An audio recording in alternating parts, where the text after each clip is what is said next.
Selamat malam, selamat berjumpa kembali dengan kisah pengantar tidur yang akan mengantarkan tidur Anda dengan kisah-kisah penuh dengan misteri. Kali ini, kisah pengantar tidur akan membawakan sebuah kisah yang ditulis oleh Neneng Dewi Nurjanasari atau juga yang dikenal sebagai Neneng si Ratu Horor. Berikut kisahnya. Cinta merupakan anugerah dari Tuhan. Setiap insan pasti dianugerahi dengan rasa cinta, baik cinta kepada orang tua, saudara, sesama, ataupun ke lawan jenis. Ketika cinta kepada lawan jenis atau orang yang kita cintai bersambut, pastilah kebahagiaan yang akan didapat. Hati akan terasa berbunga-bunga, hari-hari akan terasa semakin indah untuk dijalani. Tapi sebaliknya, bila cinta tak berbalas, pasti akan ada luka yang terasa. Rasa kecewa akan mewarnai hari-hari yang dilalui. Tapi cinta tetaplah cinta dengan segala keindahannya. Meski kadang eksistensinya suka dirusak oleh orang-orang yang tak bisa menerima kenyataan bila cintanya hanya bertepuk sebelah tangan, dan lalu melakukan hal yang buruk dan tak seharusnya dilakukan, seperti yang tertuang di dalam kisah ini. Ajeng merupakan seorang bidan desa yang sedang dalam perjalanan menuju puskesmas kecamatan. Dengan mengendarai motor metik kesayangannya, sesekali Ajeng melayangkan pandangannya ke samping kiri dan kanan, di mana pemandangan indah berupa persawahan yang terhampar luas dan kebun-kebun yang hijau begitu menyegarkan matanya. Ajeng tersenyum sendiri. Dia merasa beruntung sebab masih bisa menikmati indahnya suasana pedesaan. Ketika melewati hutan yang menjadi perbatasan desa tempat dia bertugas dan desa tempat kawannya yang bernama Rika bertugas, Ajeng melihat ada sebuah motor terparkir di tepi sebuah hutan. Ajeng mencoba mengernyitkan matanya. Rasanya dia kenal dengan motor metik berwarna pink cerah tersebut. Itu motor siapa ya? Kok mirip banget kayak motor punya Rika? Ajeng berkata di dalam hatinya. Terdorong oleh rasa penasarannya, Ajeng kemudian menghentikan motornya. Tak jauh dari tepian hutan, Ajeng sempat celingukan ke kiri dan ke kanan, berharap ada orang lain yang sedang berada di sana selain dirinya. Tapi suasana di sana sangat sepi. Ajeng perlahan melangkah menuju motor metik berwarna pink yang dia duga milik Rika, kawannya. Makin dekat Ajeng melangkah, makin jelas terlihat plat nomor motor tersebut. Ajeng sempat kaget, dugaannya tidak meleset. Itu adalah motor Rika, kawannya yang juga berprofesi sebagai bidan. Namun mereka ditugaskan di desa yang berbeda, meski masih berdekatan. Beneran, ini motor punya Rika, katanya lirih. Lalu Ajeng kembali mengedarkan pandangannya ke sekeliling, mencoba mencari-cari Rika sambil berjalan pelan. Kaki kanan Ajeng sempat tersandung bebatuan karena tak melihatnya di saat berjalan. Untung bebatuan itu tak sampai membuatnya jatuh apalagi terluka. Motornya di sini, tapi Rika di mana ya? Hari ini kan jadwal apel pagi rutin di puskesmas. Ngapain coba Rika malah ada di sini?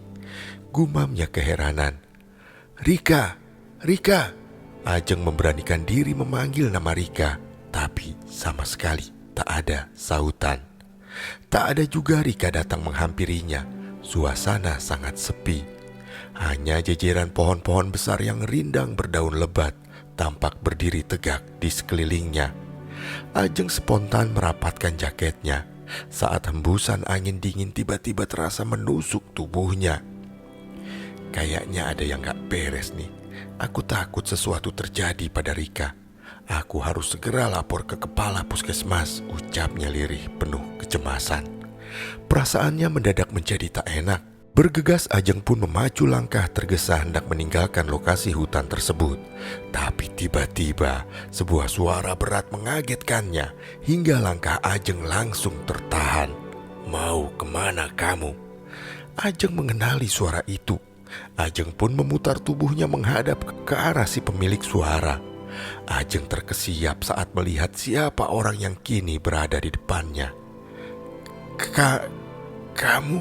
Ucapnya tertahan. Mata Ajeng membulat ke arah orang itu.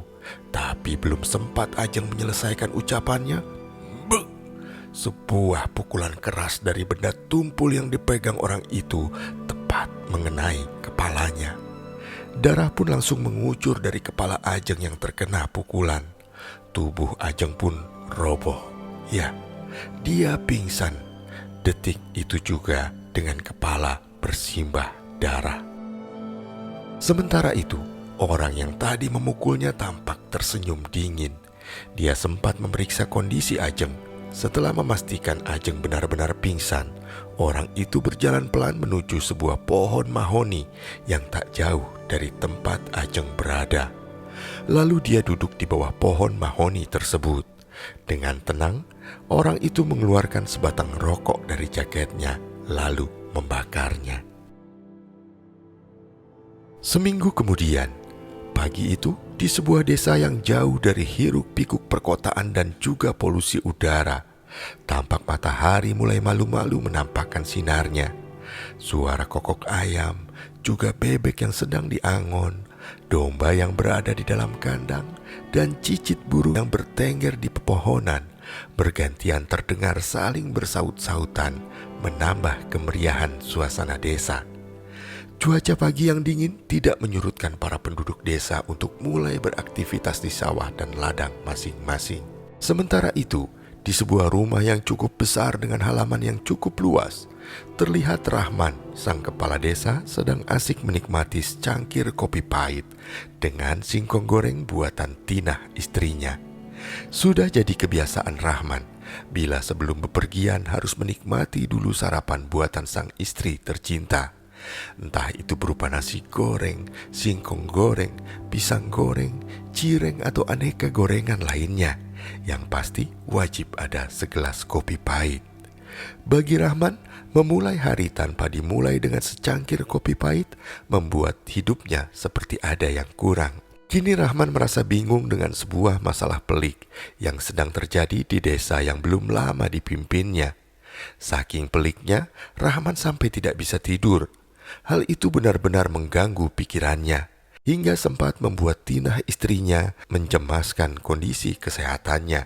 Rahman yang terpilih sebagai kepala desa setahun yang lalu mendapat laporan dari warga jika bidan desa bernama Rika yang baru 6 bulan ditempatkan di desa mereka tiba-tiba menghilang tanpa kabar sejak seminggu yang lalu. Rahman belum mendapatkan titik terang tentang keberadaan bidan Rika. Bahkan berita yang dia dengar dari para warga pun masih saja simpang siur. Ada yang mengatakan jika bidan Rika pulang ke kampung halamannya di kota tanpa berpamitan karena merasa tidak betah dengan fasilitas minim yang diberikan pihak desa. Ada juga yang mengatakan bahwa bidan Rika kabur menemui kekasihnya yang selama ini menjalani hubungan jarak jauh dengannya. Bahkan ada juga warga yang menduga bidan Rika diculik kawanan begal yang memang masih suka beraksi di perbatasan desa mereka dengan desa tetangga. Tapi semua kabar yang berhembus dari mulut ke mulut antar warga itu tak ada satupun yang bisa dibuktikan kebenarannya. Bahkan ponsel milik bidan Rika pun tak pernah aktif tiap kali dihubungi. Dikirimkan pesan lewat WhatsApp pun masih selalu centang satu dengan keterangan tertera. Bidan Rika terakhir mengaktifkan WhatsApp-nya 7 hari yang lalu. Itu bertepatan dengan saat bidan Rika menghilang tanpa kabar. Rekan bidan Rika sesama bidan di puskesmas kecamatan juga tak ada satupun yang mengetahui keberadaannya. Rahman yang merasa ikut bertanggung jawab menjadi semakin gusar. Harus bagaimana seandainya keluarga bidan Rika datang ke sini dan menanyakan keberadaannya? Keluh Rahman pada istrinya. Gurat kegelisahan jelas terpahat di wajahnya yang masih gagah di usia menjelang 40 tahun. Tinah duduk di samping suaminya dan mencoba menghiburnya. Tinah tahu betul Rahman tipe orang yang terbiasa mengemban amanah dengan baik. Bagi Rahman, sebuah jabatan adalah amanah yang harus dipertanggungjawabkan nantinya. Makanya Rahman tak mau enak-enakan hanya ongkang-ongkang kaki ketika terpilih menjadi kepala desa. Rahman tetap terjun langsung setiap kali ada warganya yang punya masalah atau butuh bantuan dari pihak desa. Jangan terlalu dipikirkan, Pak. Yang penting sekarang Bapak sama warga jangan patah semangat mencari bidan Rika. Ibu yakin nanti juga akan ada titik terang. Suara lembut Tina selalu bisa menjadi penyejuk setiap kali sang suami sedang pusing dilanda banyak masalah. Iya Bu, kalau begitu sekarang Bapak mau ke rumah Eman dulu. Siapa tahu Eman tahu di mana keberadaan bidan Rika, ucap Rahman sambil menyeruput kopi terakhirnya hingga tandas tak tersisa. Rahman pun berlalu setelah mengecup kening istrinya. Baru saja Rahman mengeluarkan motornya dari halaman rumahnya, tiba-tiba datang dua orang warga yang menghampirinya dengan nafas tersengal-sengal. Rahman hanya geleng-geleng kepala melihat kelakuan mereka berdua. "Pak Lurah, Pak Lurah!" panggil salah satu dari warga tersebut yang setengah berlari menghampirinya, sedang temannya ikut mensejajarkan langkah di sampingnya. "Kalian itu kenapa? Kok kayak habis dikejar-kejar setan?" gurau Rahman sambil bergantian memandang mereka berdua. "Kami memang baru saja melihat setan Pak Lurah, iya kan Jo?" kata Ardi sambil menepuk pundak Jono yang berdiri tepat di sampingnya. Jono pun membenarkan ucapan Ardi. "Betul Pak Lurah, makanya kami berdua langsung lari ketakutan. Habis setannya nyeremin. Hihi," sahut Jono bergidik ngeri dengan nafas yang masih tersengal-sengal. Tapi sebagai orang yang berpikiran realistis dan selalu mengandalkan logikanya, tentu saja Rahman tak langsung mempercayai begitu saja ucapan mereka. Sebagai orang yang berpendidikan tinggi, Rahman selalu mengutamakan bukti, tak hanya cukup berdasarkan ucapan saja. "Kalian ini jangan mengarang cerita. Mana ada setan di desa kita? Saya juga kan sudah tinggal selama 30 tahun di sini, belum pernah dengar soal itu. Apalagi ini masih pagi loh. Mana ada setan keluarnya pagi-pagi begini?" "Jono, Ardi, jangan ngaco kalian." Suara Rahman terdengar sedikit tegas. Rahman tak mau terlambat mendatangi rumah Eman, karena ada banyak hal yang akan dia tanyakan pada Eman sebagai orang kepercayaannya. Rahman merasa laporan Jono dan Ardi mengada-ada. Apalagi dia sendiri belum pernah sekalipun melihat penampakan makhluk tak kasat mata seumur hidupnya. Namun Jono dan Ardi tetap bersikukuh kalau pengakuan mereka tidak mengada-ada. "Sumpah Pak Lurah, kita lihat penampakan setan perempuan. Itu Pak Lurah, di hutan dekat batas desa," kata Ardi berusaha meyakinkan Rahman. "Benar Pak Lurah, sosok perempuan itu kepalanya banyak darah. Dan dia menangis sambil minta tolong Pak Lurah." Jojo menambahkan dengan suara yang masih bergetar menyisakan rasa takut yang masih dia rasakan. Rahman tercenung sejenak, seperti sedang mencoba menyelami satu persatu kata-kata yang keluar dari mulut Jojo dan Ardi. Lalu Rahman menghembuskan nafasnya yang tertahan sebelum menimpali laporan kedua warganya tersebut. "Baik, saya akan minta bantuan Hansip dan warga yang lain buat menindaklanjuti laporan kalian ini. Saya harap kalian bisa mempertanggungjawabkan semua yang kalian laporkan. Kalau kalian bohong, saya gak segan buat melaporkan kalian ke pihak berwajib karena sudah bikin laporan palsu. Paham?" tandas Rahman dengan nada bicara menekan mengandung ancaman. "Kami paham Pak Lurah," jawab Ardi dan Jono berbarengan dengan suara tegas dan lugas, seakan ingin menepis keraguan yang masih tersirat dari kata-kata Rahman. "Beneran Pak Lurah, kami gak bohong. Kami sumpah. Disuruh sumpah pocong aja kami gak takut," timpal Ardi mencoba sekali lagi meyakinkan Rahman. Saat Rahman pamit dari Ardi dan Jono karena ada keperluan, tiba-tiba Jono seperti teringat akan sesuatu. Jono yang sudah memutar badan mendadak berbalik dan menghampiri Rahman yang sudah naik ke atas motornya.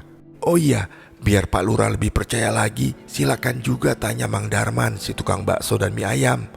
Mang Darman pernah cerita sempat diganggu penampakan setan perempuan persis dengan yang kami temui. Waktu itu pas dia pulang malam lewatin hutan sehabis keliling ke desa sebelah," kata Jono.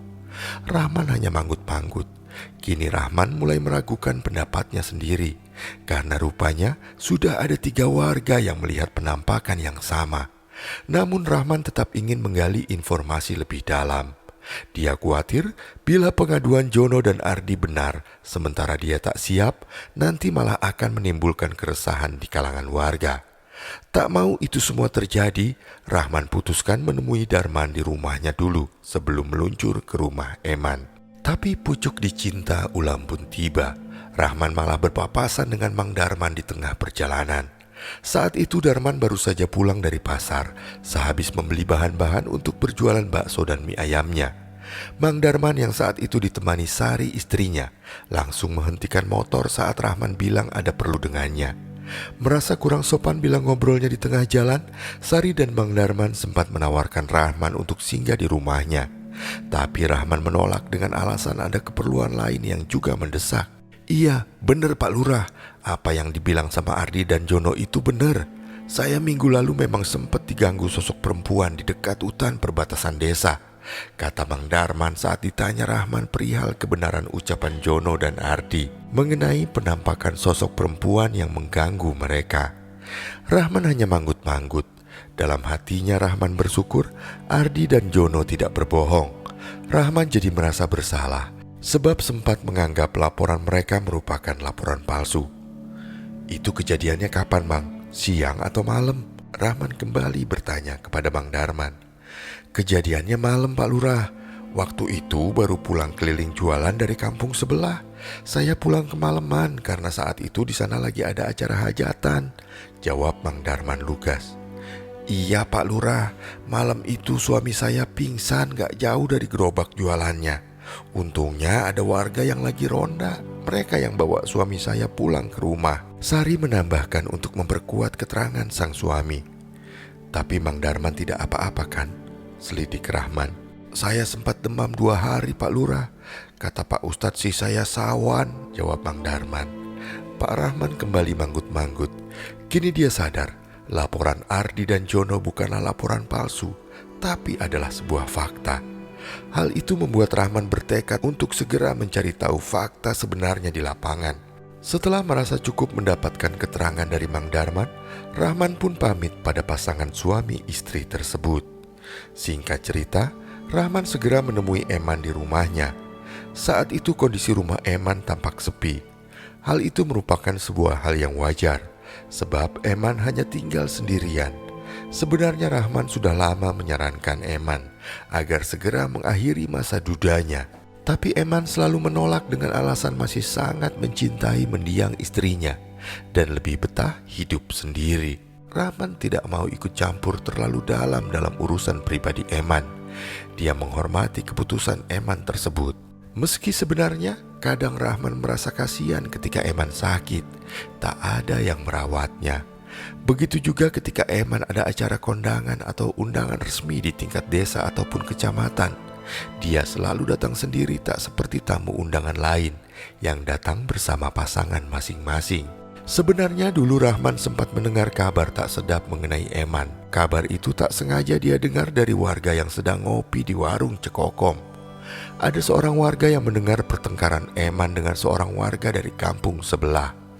Warga tersebut melabrak Eman atas pengaduan istrinya.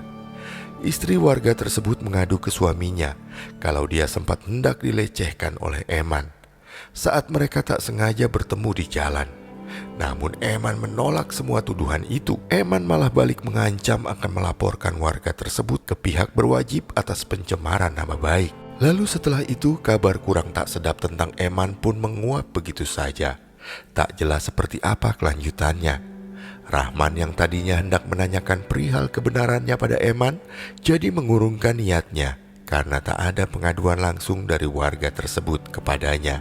Rahman malah sempat berpikir negatif. Jangan-jangan itu adalah berita bohong yang disebarkan oleh oknum-oknum yang tidak suka pada Eman, yang kini telah berhasil menduduki jabatan penting sebagai sekretaris desa.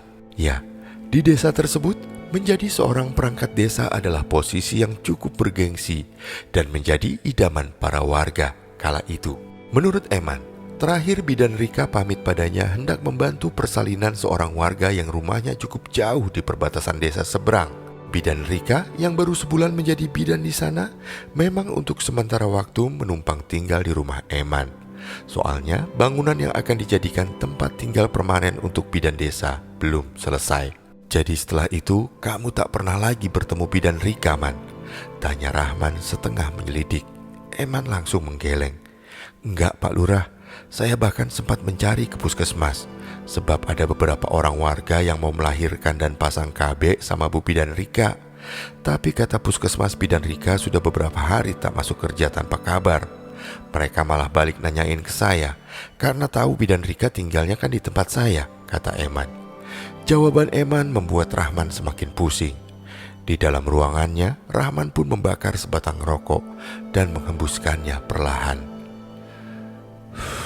Rahman juga sudah menugaskan Hansip serta warga untuk ikut membantu mencari tahu keberadaan Bidan Rika. Rahman makin pusing saat Pak Abdul, kepala puskesmas, menelponnya. Dia menanyakan keberadaan Bidan Ajeng yang konon kabarnya ikut menghilang sehari setelah menghilangnya Bidan Rika. Rahman yang sudah merasa terbebani dengan teka-teki menghilangnya Bidan Rika, kini merasa beban di pundaknya semakin bertambah dengan harus ikut memikirkan menghilangnya keberadaan Bidan Ajeng. Sambil menunggu kabar tentang Bidan Rika, terpaksa Rahman meminta bantuan Mak Eroh, seorang paraji atau dukun beranak di sana yang telah berusia lanjut, untuk ikut membantu persalinan warga. Rahman merasa kasihan bila sampai warganya yang mau melahirkan atau memeriksakan bayinya yang sakit harus pergi ke desa tetangga yang jaraknya cukup jauh. Apalagi warga harus melewati hutan yang kini ternyata ada sosok perempuan yang kadang menampakkan diri mengganggu mereka. Mak Eroh memang sudah puluhan tahun berpengalaman menjadi dukun beranak. Mak Eroh tidak keberatan sebab sebelum adanya Bidan Rika, hal itu adalah tugasnya. Abah Sarto, suami dari Mak Eroh, selalu setia menemani Mak Eroh tiap kali menjalankan tugasnya. Abah Sarto selalu mengantar istrinya tersebut dengan sepeda ontel miliknya. Di usianya yang sudah tidak muda lagi, Mak Eroh masih tetap cekatan seperti dulu ketika menangani persalinan warga yang meminta bantuannya. Mak Eroh juga dari dulu suka diminta warga untuk membantu menyembuhkan bayi dan anak-anak yang diganggu oleh makhluk halus. Malam itu, Mak Eroh dan Abah Sarto terpaksa pulang tengah malam. Mereka harus ikut mengantar seorang warga yang mengalami pendarahan ketika melahirkan di puskesmas. Warga tersebut ditemani suaminya naik mobil ambulans, sedangkan Mak Eroh menyusul mereka dengan dibonceng sepeda ontel suaminya. Tepat pukul 23.30 tengah malam, warga yang mengalami pendarahan tersebut akhirnya bisa ditangani dokter di puskesmas. Mak Eroh dan suaminya pun berpamitan karena tak tega meninggalkan anak gadisnya sendirian di rumah. Sudah terbiasa selama puluhan tahun mereka melewati hutan itu, membuat Mak Eroh dan Abah Sarto biasa saja melewatinya tanpa rasa takut sedikit pun. Namun berbeda dengan malam ini, pasangan suami istri lansia itu merasakan hawa yang jauh berbeda dari sebelumnya. Semilir angin malam yang menerpa tubuh renta mereka seakan jauh lebih dingin dan lebih menusuk tulang. Bahkan jaket tebal yang dikenakan Mak Eroh seperti tidak sanggup menghalau rasa dingin yang menyelimuti tubuh rentanya. "Kenapa malam ini rasanya beda sekali ya, Bah?" kata Mak Eroh yang lagi dibonceng sepeda ontel suaminya. Abah Sarto menjawab tanpa menoleh ke belakang. "Mungkin itu hanya perasaan emak aja. Mungkin kecapean itu, Mah. Emak kan capek, udah 2 hari berturut-turut membantu 5 orang melahirkan," jawab laki-laki yang sudah lebih dari 30 tahun menjadi suami dari Mak Eroh. Mak Eroh nampak tak puas dengan jawaban suaminya. Mak Eroh kembali mencoba mengulangi pertanyaannya. "Abah beneran tidak merasakan hal aneh seperti yang emak rasakan sekarang? Gak bohong kan?" kata Mak Eroh setengah menyelidik. "Ya enggak atuh, Abah mah merasakannya biasa-biasa saja, seperti malam-malam sebelumnya," jawab Abah Sarto. Mak Eroh tercenung. Mak Eroh benar-benar merasa yakin kalau yang dia rasakan itu nyata adanya. Sejak Mak Eroh dan suaminya hendak melewati hutan tersebut, dia merasa seperti akan terjadi sesuatu. Semakin mendekati hutan tersebut, perasaan Mak Eroh makin tak enak. Dia merasa ada sesuatu yang tak terlihat sedang memata-matai mereka berdua. Tak mau ada kejadian buruk menimpa dia dan suaminya, Mak Eroh dalam hatinya segera membaca ayat-ayat suci. Namun rupanya apa yang dikhawatirkan Mak Eroh pun terjadi. Tepat ketika sepeda ontel Abah Sarto melewati setengah jalan hutan itu, tiba-tiba ban sepedanya pecah. Suara ban yang pecah sempat mengagetkan mereka berdua. Abah Sarto langsung menghentikan sepedanya dan meminta sang istri untuk turun karena dia hendak memeriksa kondisi ban sepedanya. Abah Sarto pun berjongkok di depan ban sepeda belakang yang tadi diduga pecah. "Kenapa, Bah?" tanya Mak Ero. "Sepertinya teh ban sepeda belakangnya pecah, Mak. Mungkin tadi ketusuk paku apa benda runcing di jalan," jawab Abah Sarto seraya mengecek ban belakang sepedanya. "Duh Gusti, kenapa bisa sampai pecah segala atuh? Mana kita masih berada di sekitaran hutan," keluh Mak Ero. Mak Ero sudah tak bisa menyembunyikan kegelisahannya. Rasa khawatir tergurat jelas dari wajahnya yang sudah dipenuhi dengan keriput itu. Akan tetapi reaksi berbeda justru ditunjukkan oleh Abah Sarto. Dalam kondisi yang tak menguntungkan mereka di malam itu, Abah Sarto tetap terlihat tenang. Abah Sarto mencoba meredam rasa khawatir sang istri dengan menenangkannya. "Sabar, Mak, ini kan cuma pecah ban biasa. Mak kan juga tahu ini teh bukan pertama kalinya sepeda Abah mengalami pecah ban," sahut Abah Sarto seraya mengalihkan pandangannya ke Mak Ero yang berdiri di sampingnya. "Iya, Mak tahu, tapi kalau pecah bannya tengah malam seperti sekarang, mana mungkin Mak bisa tenang atuh, Bah. Mana Mak kepikiran anak kita yang sendirian di rumah. Aduh, kumaha ya." Kembali keluhan Mak Ero terdengar. Tapi Abah Sarto lebih memilih untuk tidak menanggapinya. "Malam ini kita terpaksa jalan kaki, Mak. Abah gak bawa ban cadangan. Biar Abah yang menuntun sepeda, Mak jalan di depan ya," kata Abah Sarto. Mak Ero tidak menjawab, tapi langsung berjalan di depan suaminya. Baru berjalan beberapa langkah, Mak Ero merasakan bulu kuduknya merinding. Sayup-sayup Mak Ero seperti mendengar suara orang minta tolong dari dalam hutan. Mak Ero spontan menghentikan langkahnya untuk memastikan apakah yang dia dengar barusan tidak keliru. Abah Sarto yang memperhatikan gerak-gerik istrinya merasa heran kenapa Mak Ero malah berhenti. "Katanya tadi Mak mau buru-buru sampai di rumah, khawatir sama Mimin. Kenapa sekarang malah berhenti di sini?"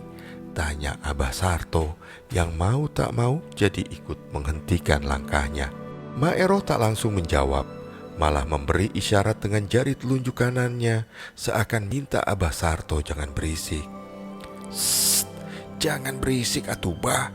Mak tadi seperti mendengar suara perempuan minta tolong." "Sst, jangan berisik atuh, Bah. Mak tadi seperti mendengar suara perempuan minta tolong.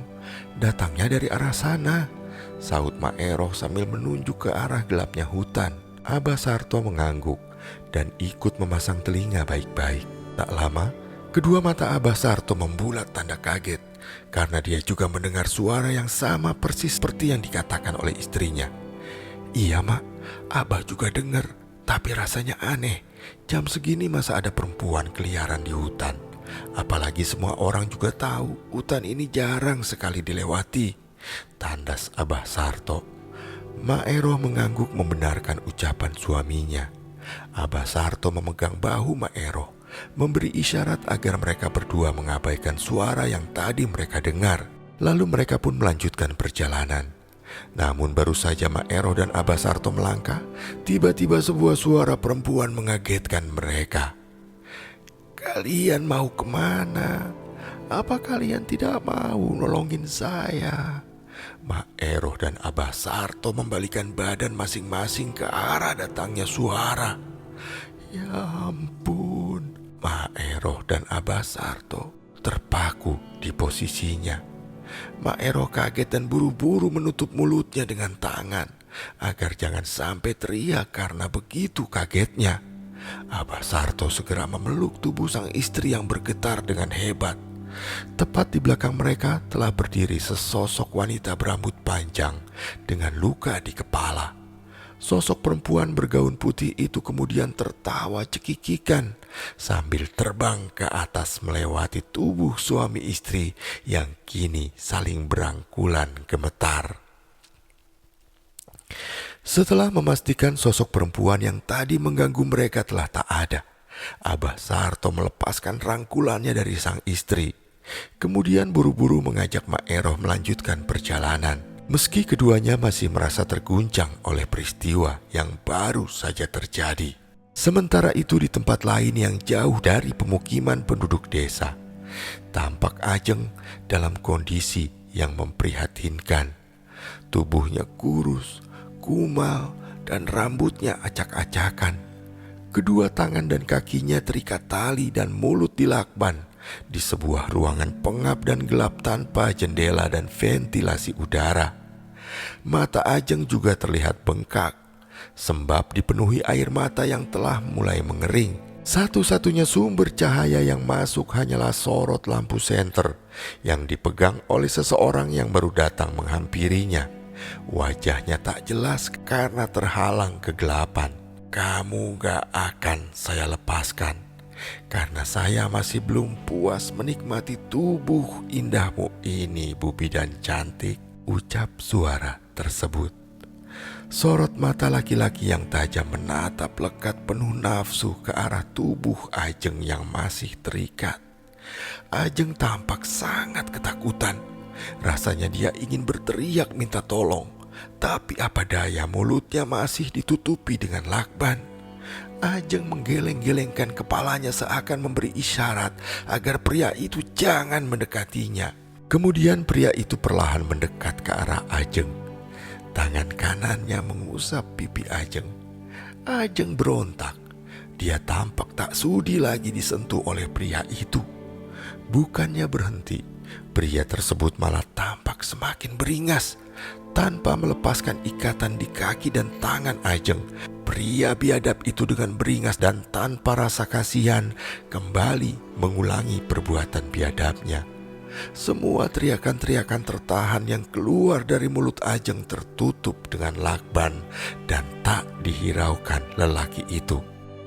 Setelah 2 minggu tak ada kabar tentang Bidan Rika, Rahman terpaksa melapor pada pihak kepolisian. Rahman minta kepada dinas terkait untuk segera mencari pengganti Bidan Rika secepatnya. Rahman merasa kasihan pada Maero yang kondisinya mulai tua dan sakit-sakitan. Rahman kasihan melihat Maero yang mulai kewalahan menangani para pasien ibu hamil yang hendak melahirkan. Mimin, anak satu-satunya Maero, sepertinya tak bisa diharapkan untuk membantu, apalagi menggantikan posisi Maero. Mimin lebih suka menjadi buruh pemetik teh dibandingkan membantu tugas ibunya. Seminggu kemudian datanglah Bidan Wati, bidan desa yang dikirim untuk menggantikan Bidan Rika. Karakter Bidan Wati sangat bertolak belakang dengan Bidan Rika yang lembut dan penyabar. Wati sangat jutek dan sepertinya merasa kurang senang ditempatkan di desa terpencil. Bidan Wati bahkan langsung menolak untuk tinggal di rumah Eman yang menurutnya lebih mirip dengan kandang kambing. Eman sebenarnya sangat tersinggung, tapi tak bisa berbuat apa-apa. Tapi Rahman tetap berusaha bersikap baik. Dia bahkan mempersilahkan Bidan Wati untuk tinggal di rumahnya saja. Kebetulan ada kamar kosong khusus untuk tamu yang menginap, yang selalu dia sediakan di rumahnya. Bidan Wati pun tak menolaknya. Rahman tetap rajin mendatangi kantor polisi untuk mencari informasi tentang keberadaan Bidan Rika dan juga Bidan Ajeng yang sama-sama menghilang dan waktunya hampir bersamaan. Rahman merasa sangat bertanggung jawab atas hilangnya Bidan Rika dan juga Bidan Ajeng, sebab mereka bertugas di desa yang dipimpinnya. Suatu hari, sebuah titik terang mulai ditemukan. Seorang warga yang sedang mencari kayu bakar di dalam hutan mengaku menemukan sebuah tas dan sepatu yang diduga mirip dengan milik Bidan Rika. Polisi pun langsung diterjunkan untuk memeriksa sekitar hutan untuk mencari bukti-bukti lain yang mungkin bisa mengungkap keberadaan Bidan Rika dan juga Bidan Ajeng. Ada bercak darah yang telah mengering di sepatu itu. Dugaan sementara, Bidan Rika ada yang membunuh, sebab tak jauh dari sana ada sebuah pohon besar yang dipenuhi dengan ceceran darah. Entah dari mana ceceran darah itu berasal, karena belum ditemukan bukti jasad Bidan Rika ataupun Bidan Ajeng. Tapi kemudian tim forensik kepolisian menemukan bukti baru. Sepertinya kepala seseorang sempat dipukul dengan benda tumpul dan mengenai pohon besar itu. Rahman dan warga cukup lega dengan informasi terbaru yang mereka dapatkan dari kepolisian. Hingga akhirnya kepolisian mencoba melacak keberadaan motor Bidan Rika dan juga Bidan Ajeng. Hal yang mengejutkan ditemukan. Motor Bidan Rika dan Bidan Ajeng terpantau telah diperjualbelikan oleh seseorang yang belum diketahui identitasnya. Kedua pembelinya telah dimintai keterangan dan motornya disita sementara oleh pihak kepolisian sebagai barang bukti. Yang pasti, kedua motor mereka dijual dengan harga sangat murah. Polisi pun masih memburu penjual kedua motor tersebut. Kesaksian mengejutkan keluar dari mulut Eman. Saat menemani Rahman di kantor polisi, Eman curiga jika Maeroh dan suaminya lah pelaku pembunuhan Bidan Rika. Sebab sejak adanya Bidan Rika sebagai bidan desa, Maeroh sempat mengeluh pada warga bahwa dia kini tak lagi punya penghasilan. Abah Sarto yang hanya buruh tani juga tak punya penghasilan tetap. Abah Sarto hanya bisa memberi Maeroh uang bila panen tiba atau ketika Abah Sarto mendapatkan upah dari pemilik kebun yang membutuhkan jasanya untuk menggarap sawah dan kebun mereka. Itu pun harus menunggu berbulan-bulan lamanya. Penghasilan Mimin anaknya juga tidak seberapa, apalagi sekarang pemilik perkebunan teh berencana untuk menutup pabrik sebab selalu mengalami kerugian. Berdasarkan keterangan Eman dan beberapa warga yang menjadi saksi ucapan Maeroh, pihak kepolisian akhirnya memeriksa Maeroh dan Abah Sarto. Keduanya jelas menolak mentah-mentah tuduhan pihak kepolisian bahwa merekalah pembunuh Bidan Rika dan juga Bidan Ajeng. Bahkan mereka berani bersumpah untuk membuktikan kalau mereka tak bersalah. Untungnya, pihak kepolisian meyakinkan bahwa hal itu dilakukan hanya untuk menyelamatkan Maeroh dan suaminya dari amukan warga. Fakta baru kembali terungkap. Polisi yang menggeledah rumah Abah Sarto dan Maeroh menemukan sebuah gundukan tanah sekitar beberapa puluh meter dari rumah Maeroh. Gundukan tersebut diduga sebagai sebuah makam yang baru. Saat digali oleh warga dan pihak kepolisian, mereka kaget menemukan jasad Bidan Rika. Hal itu makin menguatkan dugaan warga kalau Maeroh dan suaminya lah yang telah membunuh Bidan Rika. Warga berkesimpulan bahwa mereka membunuh Bidan Rika dan menguburnya di dekat rumahnya untuk menghilangkan jejak. Lagi-lagi, Maeroh dan Abah Sarto jelas menolak tuduhan itu. Mereka bersumpah dengan histeris saat dibawa ke kantor polisi. Bahkan ketika Pak RT memaksa suami istri itu untuk menunjukkan di mana makam Bidan Ajeng yang diduga telah mereka habisi juga, keduanya tetap bersumpah tidak tahu menahu soal itu. Warga yang mulai terhasut oleh berita yang disebarkan oleh Eman sempat berniat melakukan tindakan anarkis. Warga hampir saja mau membakar rumah yang selama ini ditempati Maeroh sekeluarga.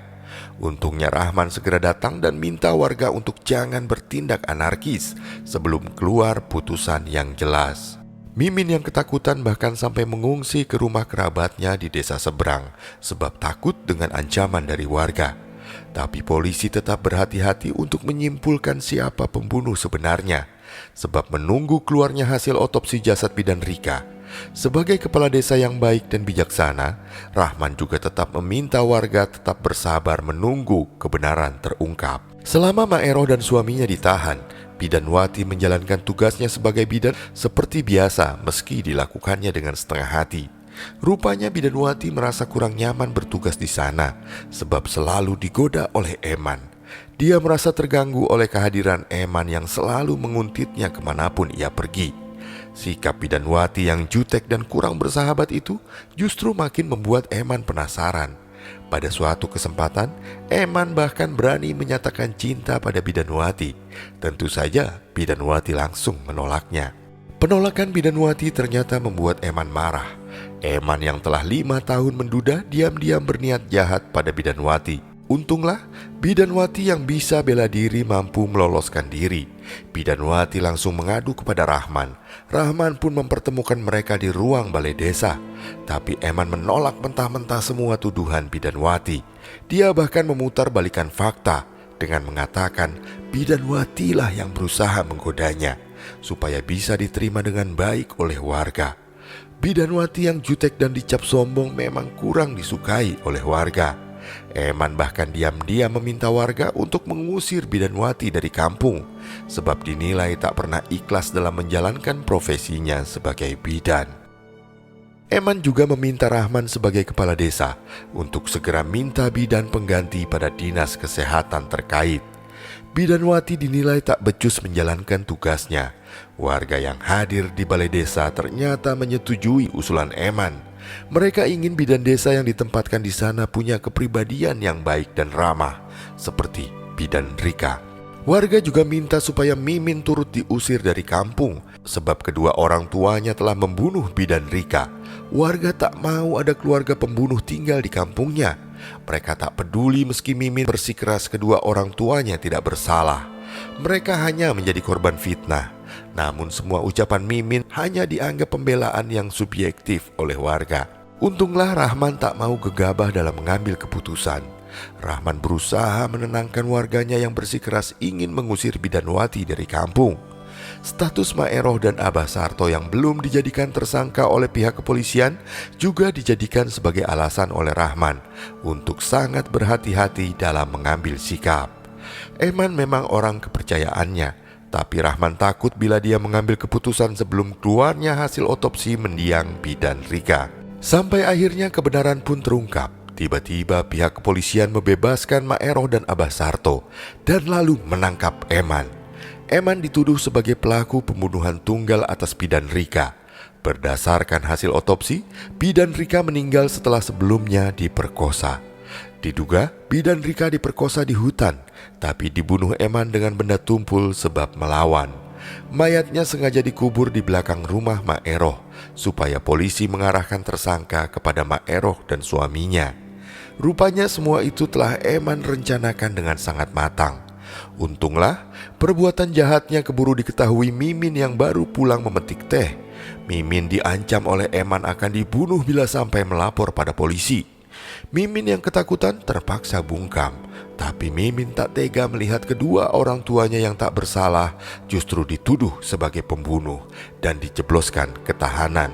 Nama baik kedua orang tuanya yang dijaga dengan baik selama bertahun-tahun kini tercoreng akibat fitnah keji.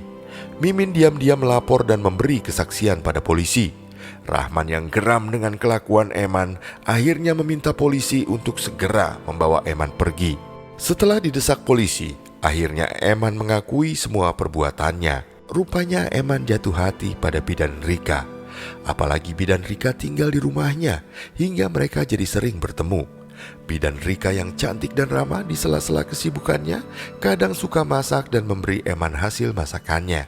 Saat Eman sempat sakit demam berdarah pun bidan Rika memberikan perhatiannya. Padahal semua itu bidan Rika lakukan sebatas bentuk rasa terima kasihnya atas kebaikan Eman yang telah mau mengizinkannya tinggal di rumahnya untuk sementara waktu. Sedangkan Eman yang telah ditinggal oleh istrinya 5 tahun lalu menganggap semuanya berbeda. Eman menganggap bidan Rika punya perasaan yang sama dengannya. Meski dari segi usia mereka berdua terpaut cukup jauh, setiap malam wajah cantik bidan Rika selalu menari-nari di pelupuk matanya, membuat Eman tak bisa tidur nyenyak. Eman yang sudah tak bisa menyembunyikan rasa cintanya akhirnya menyatakan cinta pada bidan Rika sambil menghadiahinya sebuah cincin emas. Tapi sayang, cintanya ditolak sebab bidan Rika mengaku telah memiliki calon di kota. Penolakan bidan Rika membuat Eman sangat marah. Ya, Eman merasa perasaannya dipermainkan oleh bidan Rika. Beberapa hari setelah penolakan bidan Rika, Eman jadi makin geram dan terbakar cemburu ketika Sofyan, kekasih bidan Rika yang tinggal di kota, datang mengunjungi bidan Rika. Setiap kali Eman melihat bidan Rika dan Sofyan pergi berduaan dan saling menatap penuh rasa cinta satu sama lain, sungguh sangat melukai perasaannya. Namun Eman berusaha bersikap biasa saja bila di depan mereka berdua, hingga bidan Rika dan Sofyan tak sedikit pun menaruh curiga padanya. Namun Eman sudah tak dapat lagi membendung rasa cemburu bercampur rasa bencinya setelah Sofyan memberitahunya bahwa dia dan bidan Rika akan menikah 2 bulan lagi. Itu artinya pupus sudah harapannya untuk memiliki bidan Rika, dan Eman tak bisa menerima kenyataan pahit tersebut. Muncullah kemudian niat jahat Eman untuk menggagalkan acara bahagia bidan Rika dan Sofyan. Modus yang sama kemudian dijalankan pada Bidanwati. Untunglah Bidanwati bisa membela diri dan segera melaporkan perbuatan bejat Eman. Pihak kepolisian juga meminta Eman menunjukkan di mana bidan Ajeng berada. Rahman dan warga kaget saat mengetahui bidan Ajeng disekap di sebuah gubuk di tengah hutan. Hampir 2 minggu disekap dan berulang kali diperlakukan sebagai pemuas nafsu Eman, membuat kondisi bidan Ajeng sangat memprihatinkan. Rahman yang tak bisa lagi membendung amarahnya yang telah membuncah, merasa sangat malu memiliki orang kepercayaan seperti Eman. Dengan semua kejelasan tersebut, Mak Eroh dan Abah Sarto terbebas dari segala tuduhan.